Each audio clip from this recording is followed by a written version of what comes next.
Admiral Daniel Carter stood in the observation deck of the Earth's defense fleet flagship named Valiant and watched his home planet spin slowly below him. The blue and green colors of Earth looked peaceful from up here, but Daniel knew that peace was about to end. 3 hours ago, the Galactic Council had finished their emergency session, and the words they spoke still burned in his mind like hot iron. Commander. Lisa Grant walked up beside him, and her face looked tired. In the reflection of the reinforced glass, she had been in that council chamber with him and heard everything those aliens had said to them. They actually did it, she said quietly, and her voice carried the same disbelief that Daniel felt in his chest.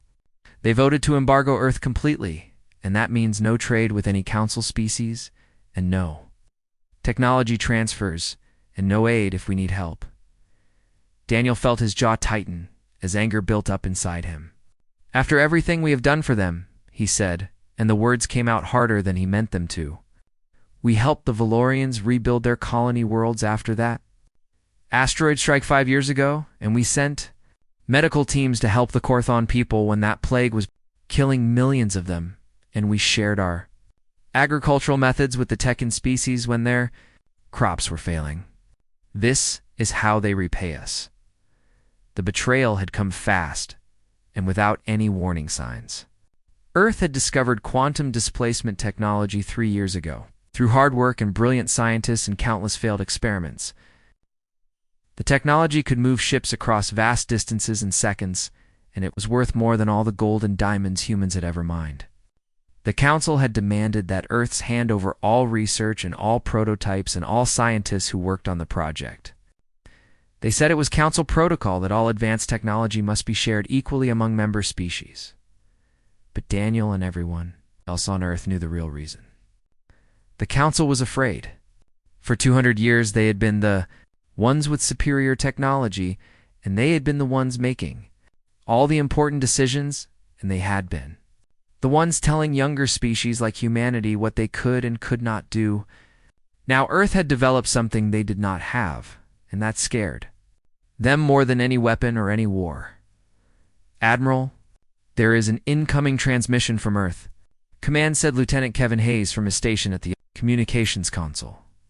His young face looked nervous because everyone on the bridge knew what was coming. Put it through, Daniel ordered and straightened his uniform. The main screen flickered to life, and General Patricia Morris appeared looking directly at him with eyes that had seen 40 years of military service. Her gray hair was pulled back tight, and her expression was harder than Daniel had ever seen it. Admiral Carter, she began, and her voice had the formal tone that meant official orders were coming. The President has made her decision, after consulting with Congress, and military leadership and representatives from every nation on Earth.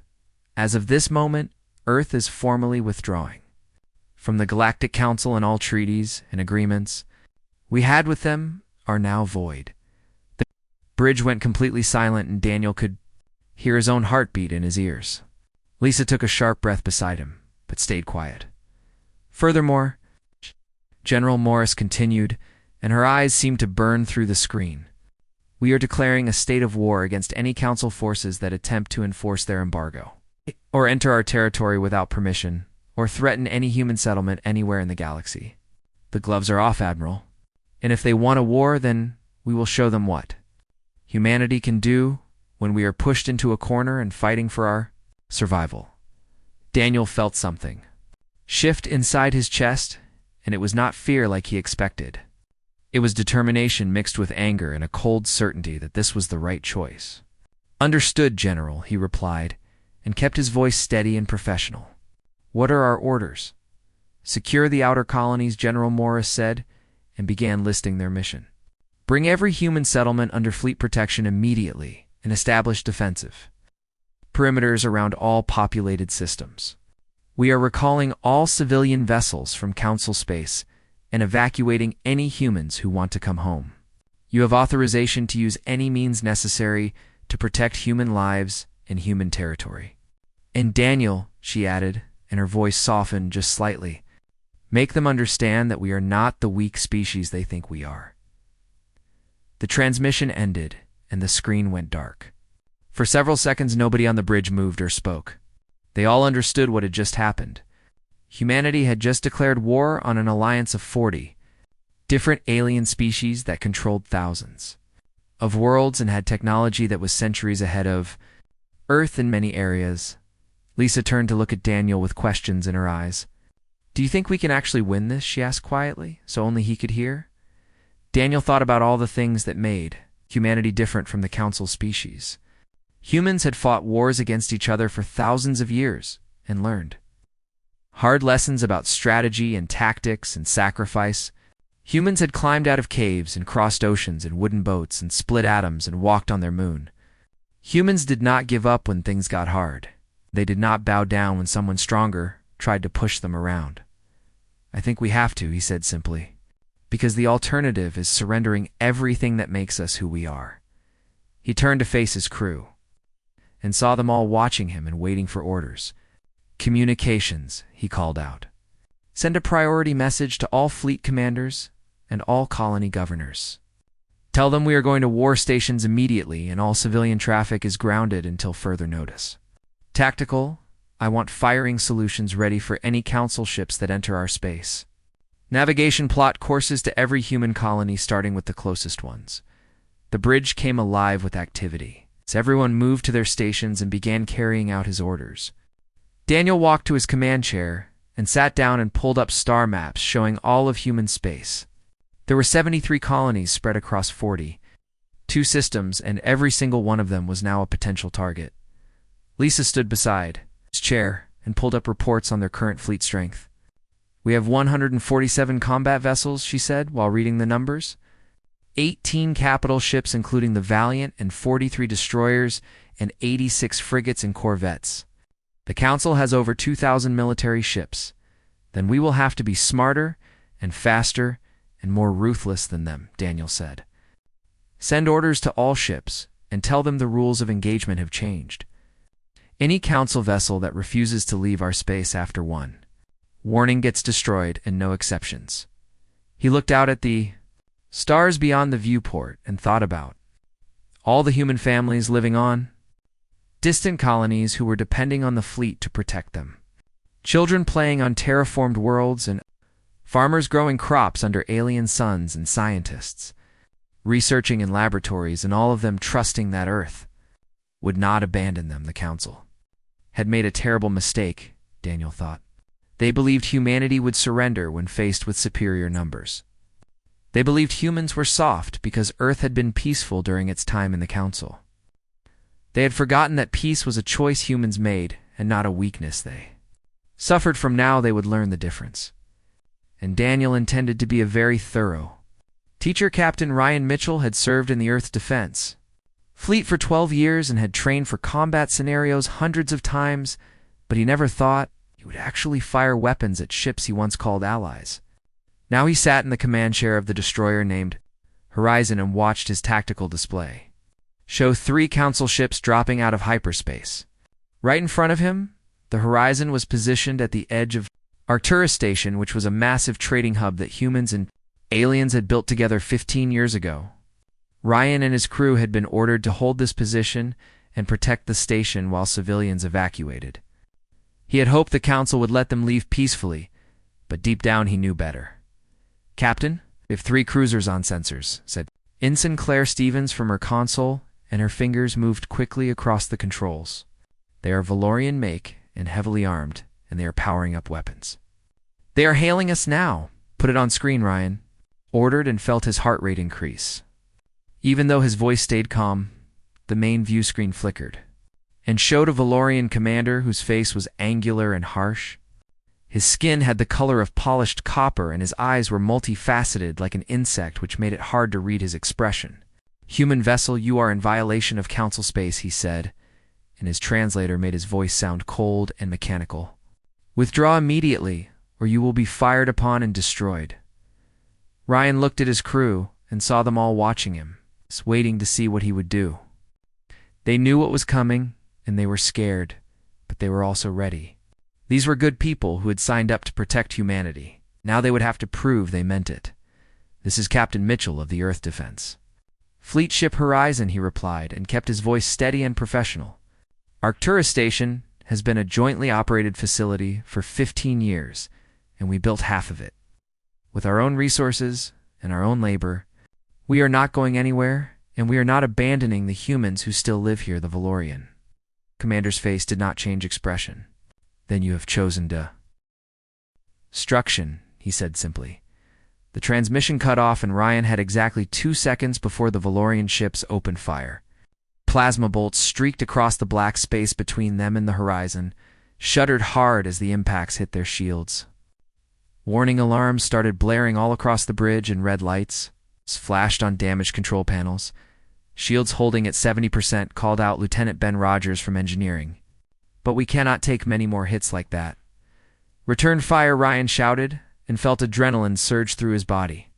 "All railgun batteries open up and target the lead cruiser. And do not stop firing until it is destroyed." The Horizon's main weapons came to life with a sound that Ryan felt in his bones more than heard.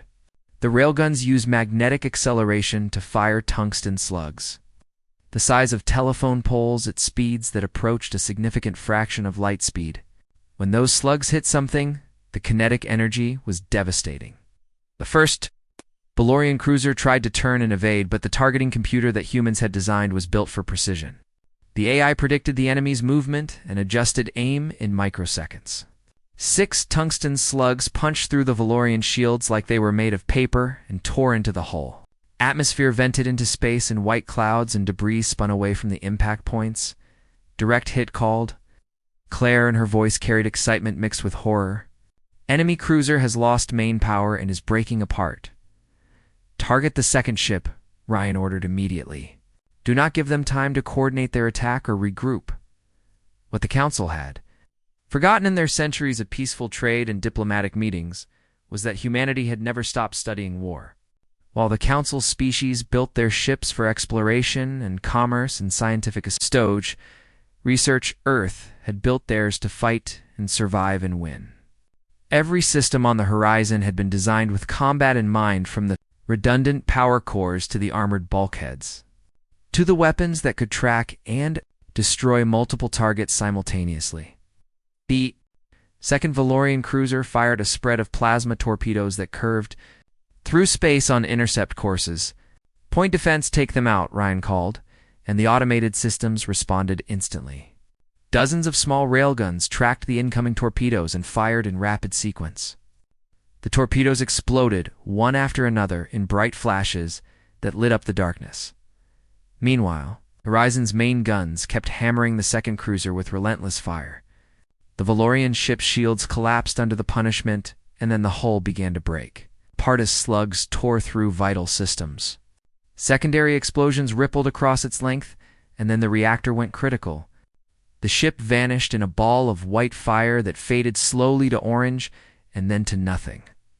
"Third enemy ship is retreating," called Claire. "They are trying to jump to hyperspace." Ryan made a decision in half a second. "Fire all forward batteries and target their jump drive. Do not let them escape to report what happened here." The Horizon's weapons spoke.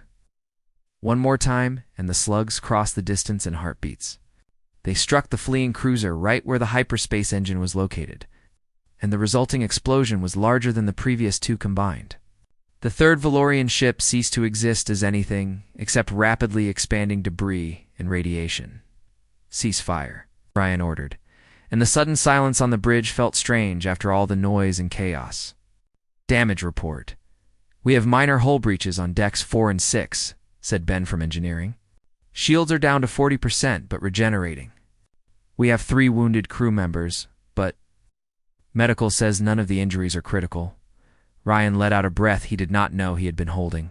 The battle had lasted only 17 minutes from the first shot to the last, but it felt like hours had passed. His hands were shaking slightly, and he gripped the armrests of his chair to steady them. "Good work, everyone," he said, and looked around at his crew. "You all performed exactly as trained, and you saved this ship and everyone on it." But even as he said the words, Ryan felt no sense of victory or satisfaction. Those Valorian ships had crews just like his own, with people who had families and friends and lives they wanted to get back to. 6 months ago, he might have shared drinks with some of them at a council gathering or worked alongside them on a joint mission.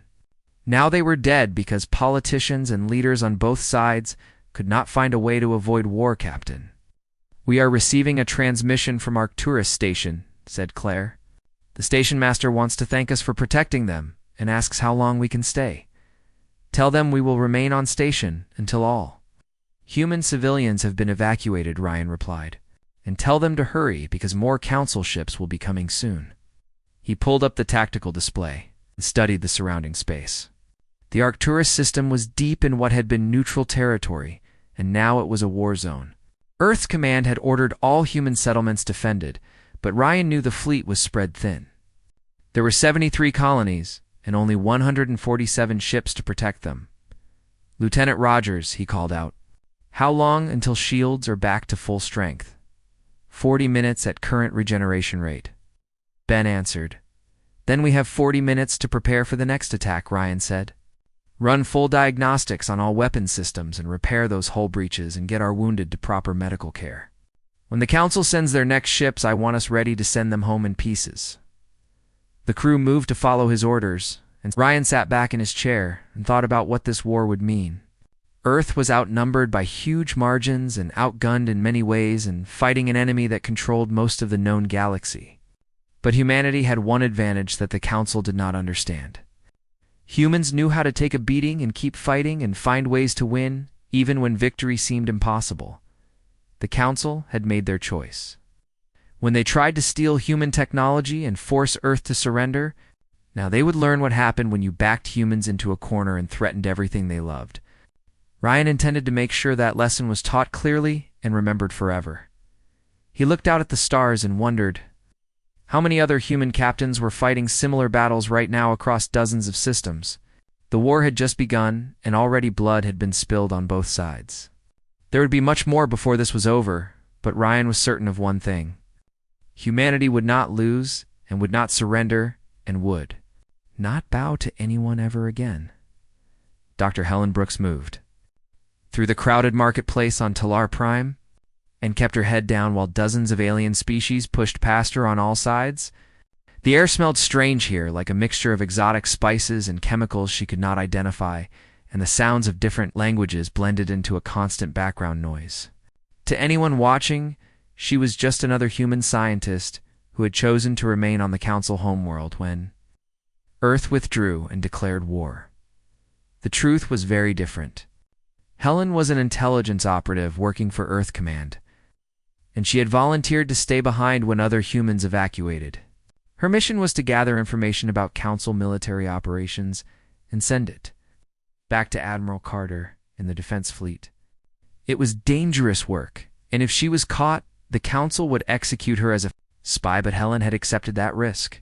She stopped at a fruit vendor's stall and pretended to examine the strange purple melons while her eyes scanned the crowd. A figure moved closer to her left side, and she recognized the shimmer of Talarian scales catching the afternoon light. "The package is ready," whispered a voice, and Helen glanced sideways to see Kale standing beside her. Kale was a Talarian merchant who sold textiles and ceramics in the ST marketplace, but he had become one of Helen's most valuable sources of information. His scales were showing purple, which meant he was nervous or afraid. Talarians could not hide their emotions the way humans could, because their skin color changed automatically based on what they felt. "Are you certain about this?" Helen asked quietly while picking up one of the melons and pretending to smell it. "If they catch you helping us, the Council's security forces will not show mercy." Kale's scales flickered between purple and dark blue. "Then I will face the consequences," he said, and his voice carried a determination that surprised Helen. "The Council is wrong, Dr. Brooks, and what they did to your people is not justice or fairness. It is fear and control, and I cannot support that anymore." He slipped a small data chip into her hand, and she palmed it smoothly and tucked it into her jacket pocket without anyone noticing. The intelligence on that chip had been stolen from the Council's military networks and contained information that could save thousands of human lives. Fleet movements and defensive.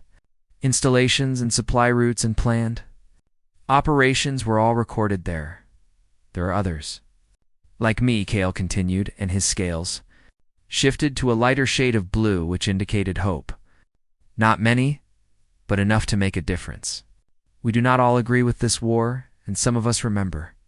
When humans helped our species during difficult times, then help us end it quickly, Helen said. The longer this war continues, the more people will die on both sides. Cale nodded, and his scales rippled with colors. Helen had learned meant agreement and sadness mixed together. I will send word when I have more information, he said. Be careful, Dr. Brooks, and may your gods watch over you. He disappeared back into the crowd, and Helen waited several minutes before leaving the market place. She walked through the winding streets of Talar Prime's capital city and took a route designed to reveal anyone following her. The buildings here were built from a crystalline material that caught sunlight and threw rainbow patterns across the walkways. Beautiful but alien, and so different from Earth that sometimes Helen felt homesick enough to cry. She reached her small apartment in the residential district and locked the door behind her. The space was tiny, with just one room that served as bedroom and living area and kitchen combined. A single window looked out over the city, and she could see the council government buildings in the distance, with their spires reaching toward the purple sky. Helen pulled out the data chip and inserted it into her encrypted computer terminal. The screen flickered to life and began displaying files that Cale had risked his life to steal. She scanned through them quickly and felt her heart rate increase. As she realized what she was seeing, the council was planning a major offensive against the human colony of New Terra they had assembled. A fleet of over 60 warships, and intended to strike in less than 2 weeks. The documents showed detailed attack, its plans and troop movements, and even the names of the commanders who would lead the assault. This was exactly the kind of intelligence that could change the course of the war. She began the process of transmitting the data through a quantum encrypted channel that connected to a relay satellite in orbit. The transmission would bounce through several systems before reaching Earth, and the encryption was supposed to be unbreakable. But Helen knew that no security was perfect, and every time she sent information, there was a risk of detection. The progress bar on her screen moved slowly, and Helen watched the minutes tick by. 15% complete, and then 20, and then 30. She stood and walked to the window while the computer worked and looked out at the alien city below. Somewhere down there, council security forces were hunting for spies and traitors. Somewhere, intelligence analysts were trying to track down the source of information leaks. Somewhere, decisions were being made that would determine who lived and who died. Helen thought about her daughter Julie, who was only 7 years old and living with Helen's mother back on Earth. She had not seen Julie in 3 months, and I might never see her again if this mission went wrong. But if the intelligence she was sending saved lives, then the sacrifice would be worth it. That was what Helen told herself on the nights when the loneliness and fear became almost too much to bear. The computer beeped softly and showed 80% complete. Helen allowed herself to relax slightly, and then froze as she heard footsteps in the hallway outside her door. Heavy footsteps that stopped right outside her apartment. She moved quickly to the computer, and her hand hovered over the emergency delete command that would wipe everything in seconds. A knock sounded on the door, and Helen's heart hammered in her chest. "Who is it?" she called out and tried to keep her voice calm. "Building maintenance?" came a gruff voice that spoke through a translator. "We have reports of a water leak from your unit and need to inspect the pipes." Helen glanced at the computer screen. 90% complete. She needed just a few more minutes, but if she refused entry, that would look suspicious. "I am not dressed," she called back. "Can you return in 10 minutes? "This is urgent," the voice said. "We need to access your unit immediately, or the leak will damage other apartments." The computer showed 95%. Helen made a decision and walked to the door and opened it just enough to see outside. 2 Talarian security officers stood in the hallway wearing the dark uniforms of Council Internal Forces. Her stomach dropped, but she kept her face neutral. "There is no water leak," she said calmly. "What do you really want?" The lead officer's scales were deep red, which meant aggression or anger. "Dr. Helen Brooks, you are under arrest for espionage and treason against the Galactic Council," he said. "Step outside with your hands visible, or we will use force." Behind her, the computer beeped again. 100% complete and transmission successful. The intelligence was already racing through space toward Earth, and there was nothing the Council could do to stop it. Helen felt a strange sense of calm settle over her. She had completed her mission, and the information about the attack on New Terra would save thousands of lives. "I need to get my jacket," she said. "It is cold in your detention facilities, I hear." "No delays," ordered the officer. "Come now, or we drag you out." Helen stepped into the hallway, and the officers immediately grabbed her arms and pulled them behind her back. Metal restraints clicked around her wrists and bit into her skin. One of the officers pushed her forward, and they began walking toward the elevator while other residents peered out from their doorways and then quickly looked away as they rode down in the elevator. Helen thought about what would come next. Interrogation, and probably torture, and eventually a trial that would be nothing more than theater before they executed her. The Council would want to make an example of her to discourage other spies and other species who might think about helping humanity. But none of that mattered now, because the mission was complete. Admiral Carter would receive the intelligence and warn New Terra and prepare a defense that the Council would not expect. Human lives would be saved, and maybe the colony would survive and continue to grow and thrive. Helen thought about Julie one last time and hoped her daughter would understand someday why her mother had made this choice. She hoped Earth would win this war and build a future where humans could live free and determine their own destiny. She hoped her sacrifice would mean something in the end. The elevator doors opened, and the officers pushed her out into the lobby. More security personnel waited there, along with vehicles to transport her to wherever they took prisoners. Helen walked with her head held high and did not give them the satisfaction of seeing her afraid. She was human, and humans did not break easily. No matter what the Council did to them, Admiral Daniel Carter stood on the bridge of the Valiant and watched the largest Council fleet he had ever seen drop out of hyperspace directly ahead of his position. The ships appeared one after another in flashes of blue light until they filled the tactical display with red enemy markers. His crew had gone silent, and the only sounds on the bridge were the quiet beeping of sensors and the hum of life support systems.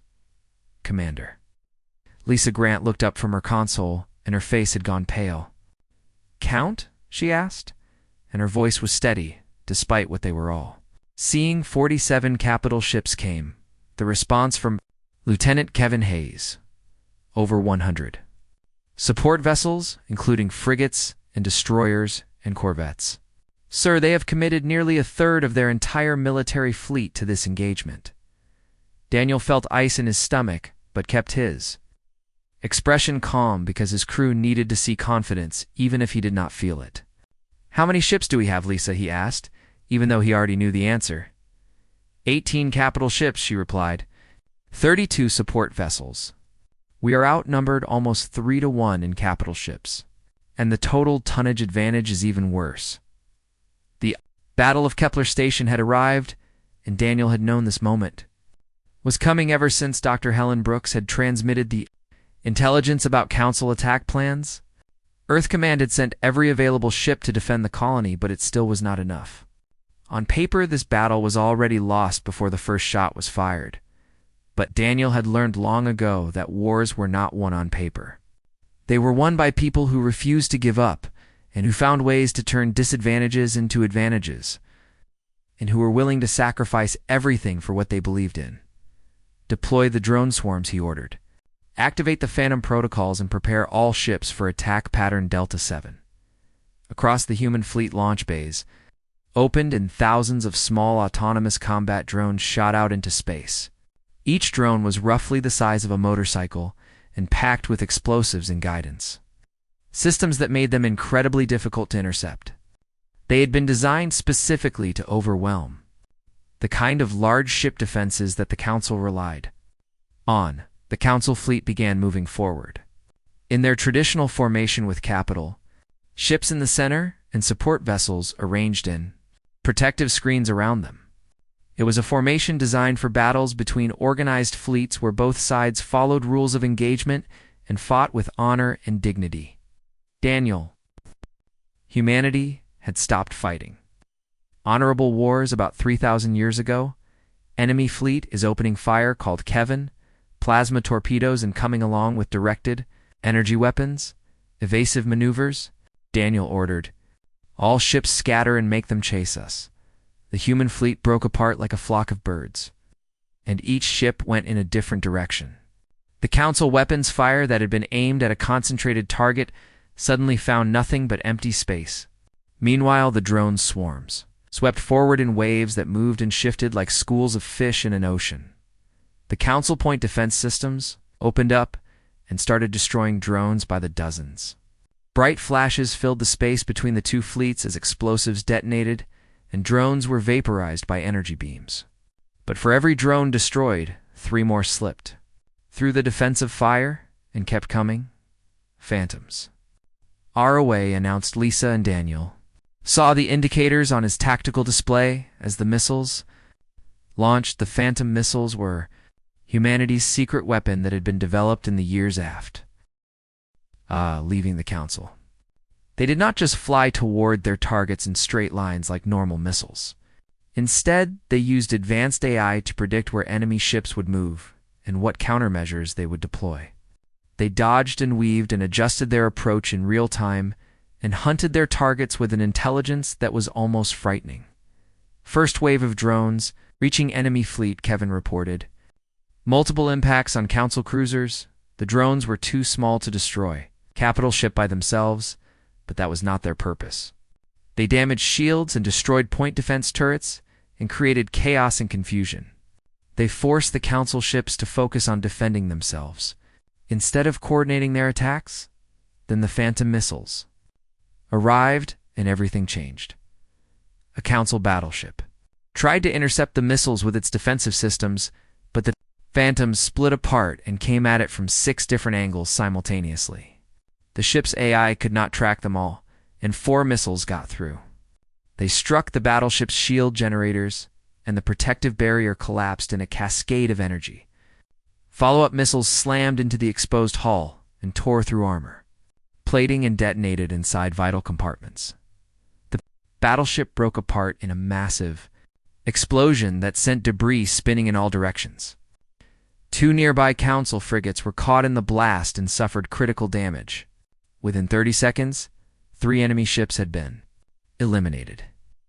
Admiral, the enemy flagship is hailing us, said Kevin. Put it through, Daniel ordered. The view screen showed a Valorian admiral whose scales were flickering between colors so fast it looked like he was having a seizure. His multifaceted eyes stared at Daniel with what might have been shock or fear or rage. Human commander, he began, and his translator struggled to keep up with his rapid speech. We wish to negotiate terms for a ceasefire. Daniel let the silence stretch for several seconds while more Council ships died on his tactical display. The Phantom missiles were working exactly as designed, and the drone swarms were still causing havoc. Throughout the enemy formation, what had been a confident Council fleet 10 minutes ago was now a scattered group of ships desperately trying to defend themselves. Tell your fleet to withdraw from all human territories immediately, Daniel said, and his voice was hard and cold. You will issue a formal apology to Earth for the embargo and the attack on our colonies. You will pay reparations for all damages your actions have caused. Those are my terms, and they are not negotiable. The Valorian admiral's scales turned dark purple. Those terms are completely unacceptable, he said. The Council will never agree to such demands. Then we have nothing more to discuss, Daniel replied. Lisa cut the transmission. The battle continued for another 2 hours, and it was brutal and ugly. Nothing like the clean fights shown in entertainment videos. Ships exploded, and people died in the space around Kepler. Station became filled with debris and bodies and the frozen remains of what had been living beings just moments before. The Council fleet fought with courage and determination, but they were trained for the kind of warfare their civilization had practiced for centuries. Organized battles between fleets were both sides, maneuvered carefully in targeted weapon systems. Instead of vital areas and accepted surrender when it was, offered humanity fought to win, and nothing else mattered. When it was finally over 40, 7 Council capital ships had been reduced to 9 survivors that limped away into hyperspace. The human fleet had lost 3 destroyers, and the Valiant itself had suffered heavy damage with hull breaches on multiple decks and 2 of its main engines offline. But they had won a victory that would change the course of the entire war. Casualty report, Daniel asked quietly. 347 dead across the fleet, Lisa said, and her voice was thick with emotion. Over 800 wounded. The destroyer, Liberty, went down with all hands when their reactor was hit. Daniel closed his eyes for a moment, thought about those people who had died following his orders. Young men and women who had families waiting for them back on Earth or the colonies. People who would never go home and never see another sunrise, and never get the chance to live the lives they should have had, but their sacrifice had saved Kepler Station and its population of 60,000 civilians. It had proven that humanity could stand against the Council and win. It had shown the galaxy that Earth would not surrender. It would not bow, and would fight for every inch of space it claimed. Make sure every casualty is recorded with full honors, Daniel said. I want their names and their service records sent to Earth Command. These people are heroes, and they deserve to be remembered. He stood and walked to the forward viewport and looked out at the debris field that had been a Council fleet. In the distance, he could see Kepler Station intact and still functioning with lights glowing in its windows. People were alive there because of what the fleet had done today. Lisa came to stand beside him. Do you think they will try again, she asked. Daniel shook his head slowly. Not here and not like this. We just destroyed a third of their fleet and showed them that numbers alone will not win this war. The Council will have to rethink their entire strategy now. And if they do not, she asked, then we will keep fighting, Daniel said simply. We will keep bleeding them and making every battle cost more than they want to pay. Eventually they will realize that conquering humanity is impossible, and they will come to the negotiating table on our terms instead of theirs. He turned to face his crew, who were all watching him with exhausted faces and eyes that had seen too much death. You all did excellent work today, he said, loud enough for everyone to hear. You fought with skill and courage, and you saved thousands of lives. Earth will be proud of what we accomplished here. The crew managed tired smiles, and a few even straightened their shoulders with pride. They had been tested in the worst way possible, and they had not broken. That was what mattered most. Ambassador Nicole Richardson stood in the rebuilt Council chambers on Talar Prime and felt the weight of billions of eyes watching her from across the galaxy. The Great Hall had been damaged during the riots that followed the Battle of Kepler Station, and workers had spent months repairing the crystalline walls and replacing the shattered viewing screens. The seats that once held representatives from 40 species now held fewer delegates because several civilizations had withdrawn. After seeing what the war was costing them, Nicole wore a simple black suit with the Earth insignia on her shoulder, and she carried no weapons or guards because she had insisted on coming alone. Behind her on Earth, and in every human colony, millions of people watched the live transmission and waited to see what would happen next. 6 months had passed since Admiral Carter's fleet had destroyed a third of the Council's military power, and in those months, the war had continued, but with a different character than before. The moderator stood at the center of the chamber and raised one crystalline appendage for silence. The moderator's species had remained neutral throughout the entire conflict, and that neutrality had made them acceptable as mediators. The Council recognizes Ambassador Richardson of Earth, the moderator announced, and its voice echoed through the hall with a sound like wind chimes. Nicole stepped forward and walked to the speaker's platform, where so many others had stood before her.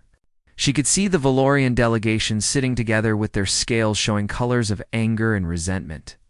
The Korthon representatives looked tired, and their fur had lost its usual luster. The Tekkan observers kept their eyes down as if ashamed of what had happened. 6 months ago. This council betrayed humanity, Nicole began, and her voice was clear and strong. You attempted to steal our technology, and when we refused, you placed an embargo on our worlds. You tried to force us to surrender our independence and our right to determine our own future. You sent fleets to intimidate us and soldiers to threaten our colonies. You failed. Murmurs rippled through the chamber, and several delegates shifted uncomfortably in their seats. The Valorian representative half rose from his chair, but the moderator gestured for him to remain.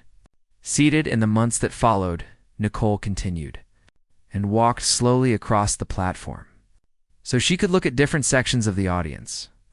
We fought 17 major engagements and dozens of smaller battles.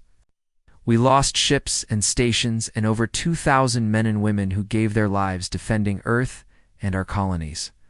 But you lost more. Much more. She pulled up holographic displays that showed statistics and battle reports and casualty numbers. The Council had lost 60% of its military fleet, and the economic cost of the war had pushed several member species to the brink of financial collapse. Trade routes had been disrupted, and colonies had been abandoned. And the unity that the Council once claimed was now shattered beyond repair, but Earth did not. Come here today for revenge, Nicole said, and let her words hang in the air. We did not come to gloat over our victories or to demand the unconditional surrender that you once tried to force upon us.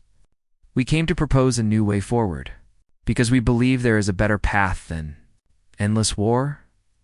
She expanded the holographic display to show a detailed framework of agreements and treaties and organizational structures. This is the Galactic Partnership Agreement, she explained. It is built on principles that are very different from the old Council system. The framework showed equal representation for all species regardless of size or military power.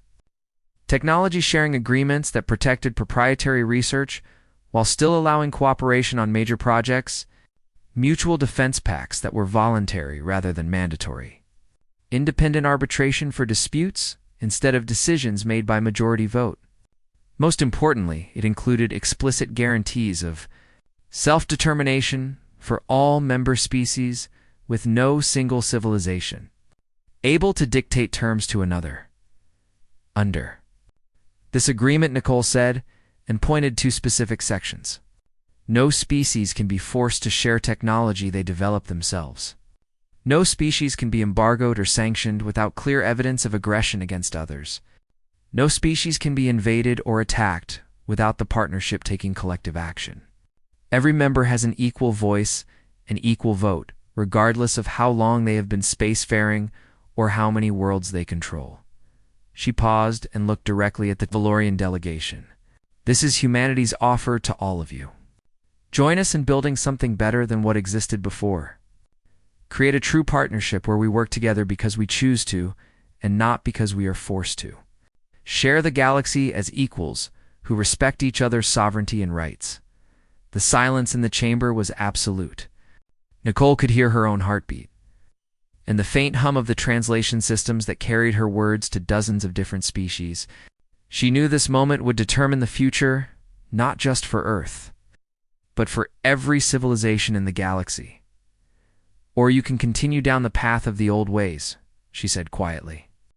You can try to rebuild the Council as it was with the same hierarchies and the same rules and the same assumption that older species have the right to control younger ones. But know this. Earth will never again bow to threats or intimidation. We stand ready to extend our hand in friendship or our fist in defiance. The choice is yours. She stepped back from the platform and returned to her seat.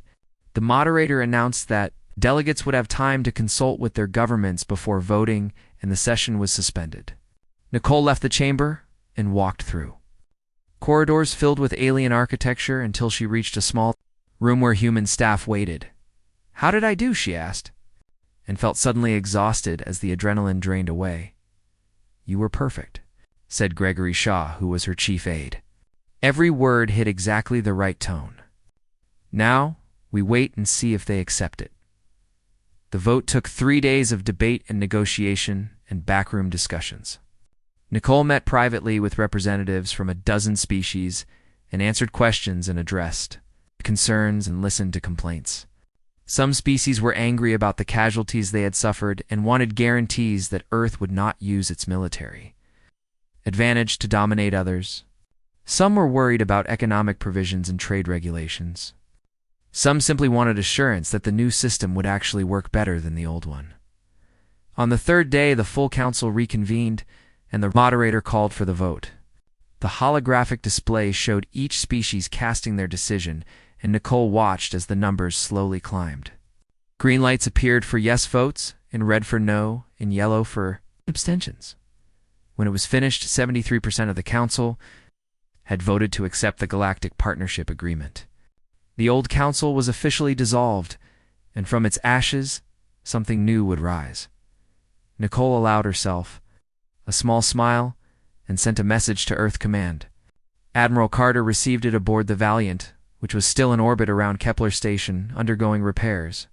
He read it twice to make sure he understood, and then called Commander Lisa Grant over to see. They accepted it, Lisa said, and her face showed the same mixture of relief and disbelief that Daniel felt. We actually did it. We won not just the war, but the peace that follows. Daniel looked out at the stars, beyond the viewport, and thought about all the people who had died to reach this moment. 347 dead at Kepler Station alone, and over 2,000 total across all the battles. Young people who had trusted him to lead them and who had paid the ultimate price for Earth's independence. Was it worth it? Lisa asked quietly. Daniel considered the question carefully. They had won the right for humanity to stand as equals among the stars. They had proven that Earth would not be bullied or controlled or forced to surrender what made them unique. They had created a new system that might actually be better and fairer than what existed before. But none of that would bring back the dead or heal the wounds that so many carried. Ask me again in 50 years, he said finally. If the partnership we've built today is still standing, and if humans and aliens are working together as true equals, then maybe it was worth it. Right now, I just know it was necessary. Down on Earth in a small house in Colorado, Dr. Helen Brooks sat in her living room with her daughter. Julie curled up beside her on the couch. Helen had been released from council custody as part of the peace negotiations and had returned home 3 weeks ago. Her body still carried scars from the interrogation she had endured, but her spirit remained unbroken. "Mom, is the war really over?" Julie asked, and looked up at her with wide eyes that were too serious for a 7-year-old. Helen hugged her daughter closer. "Yes, sweetheart," she said. "The war is over, and we won. Not because we destroyed more ships or killed more enemies, but because we proved that humanity deserves respect and freedom." Julie thought about that for a moment. "Did you help win the war?" she asked. Helen smiled and kissed the top of her daughter's head. "I did my part," she said. "Just like thousands of other people who believed Earth was worth fighting for." Outside the window, the sun was setting over the mountains and painting the sky in shades of orange and purple. Somewhere above the atmosphere, human ships patrolled to make sure Earth stayed safe. Somewhere in distant star systems, human colonies were growing and thriving and building new lives. Somewhere across the galaxy, other species were learning that humanity could be trusted as partners and allies. The war had cost them dearly, but it had also taught them something important. Humanity was strong not because they had the best weapons or the fastest ships, but because they refused to give up. When things became difficult, they faced impossible odds and found ways to win. They stood together when it mattered most and protected what they loved. Nicole Richardson stood on a balcony overlooking the capital city of Talar, and watched as celebrations erupted in the streets below. Humans and aliens alike were cheering and waving flags and embracing each other. The war was over, and a new era was beginning. She thought about all the work still ahead, all the challenges they would face building this new partnership. But for now, she allowed herself to feel hope. Humanity had earned its place among the stars, and the galaxy would never underestimate them again.